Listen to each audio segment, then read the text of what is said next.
Assalamualaikum warahmatullahi wabarakatuh. Untuk pertemuan kali ini silahkan kalian buka LKS-nya ya.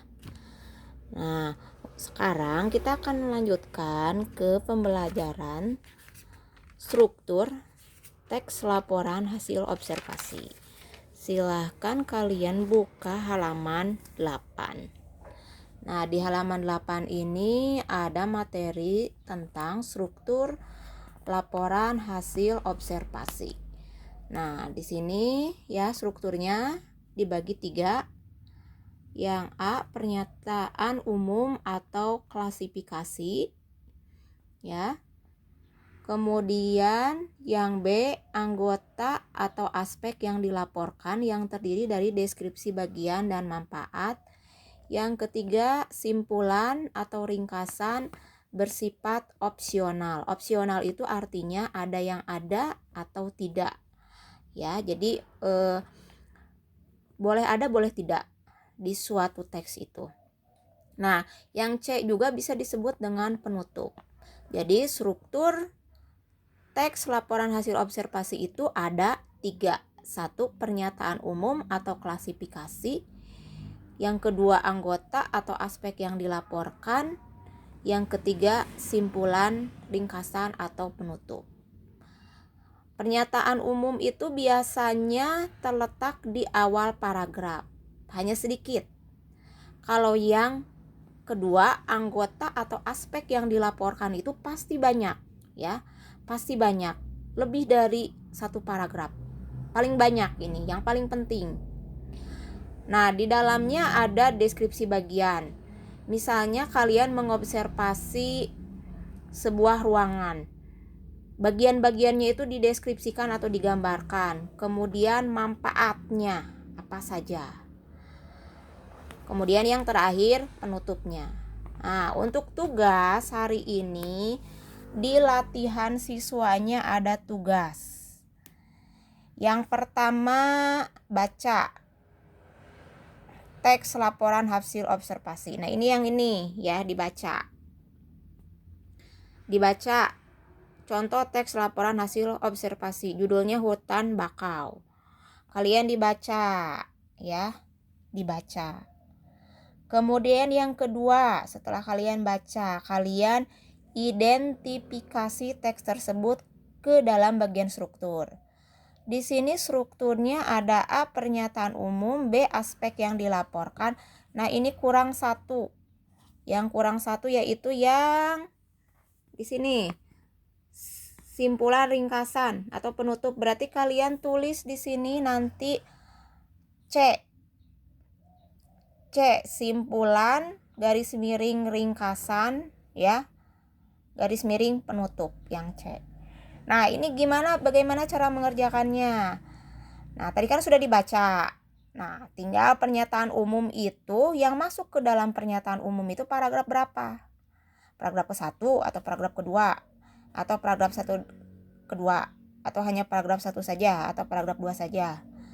Itu menurut kalian ya. Identifikasi.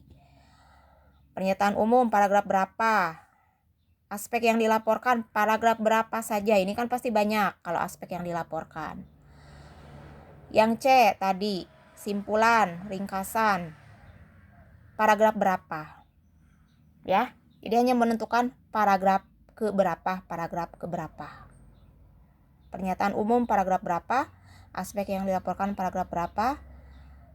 Simpulan atau ringkasan paragraf berapa? Itu yang nomor 2. Sekarang yang nomor 3. Tulis hasil pekerjaan Anda di buku tugas dengan rapi. Nah, untuk yang sudah mempunyai LKS, tulisnya di kertas selembar. Kemudian tempel di sini, diberi nama. Ya, di kertasnya diberi nama. Tempel di sini di LKS-nya. LKS-nya di atasnya beri nama kalian. Gitu. Tulis nama kalian di sini. Di kertasnya ditempel, ada nama kaliannya juga. Nah, nanti dipoto, dijaprikan ke nomor ibu kalau sudah.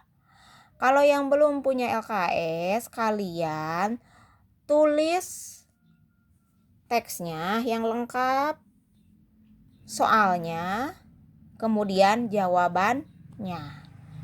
dipoto di japri ke ibu.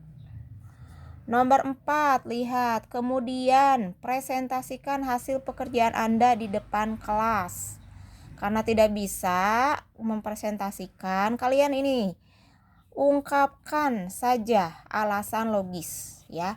Alasan logis berarti kenapa kalian menjawab pernyataan umum itu ada di paragraf 1 misalnya. Alasannya apa? Alasannya kalian hubungkan dengan materi. Di sini kalian baca ya. Tahap pernyataan umum atau klasifikasi merupakan pembuka atau pengantar mengenai hal yang akan dilaporkan. Kalian jawabnya itu sesuaikan. Misalnya, menurut saya paragraf 1 merupakan pernyataan umum karena dalam paragraf 1 berisi pengantar atau pembuka ya. Nah, kemudian misalnya, menurut saya paragraf 2 merupakan aspek atau anggota yang dilaporkan karena di dalam paragraf 2 misalnya berisi manfaat hutan bakau contohnya ya, atau berisi deskripsi bagian atau berisi penjelasan mengenai ciri-ciri hutan bakau. Begitu ya. Nah, paragraf yang bagian terakhir misalnya, menurut saya simpulan dan ringkasannya itu ada di paragraf berapa, karena pada paragraf itu berisi ringkasan ya atau berisi penutup. Nah, seperti itu. Jelaskan. Nah, seperti itu saja ya, nanti dikumpulkan di japri. Demikian pembelajaran hari ini. Assalamualaikum warahmatullahi wabarakatuh.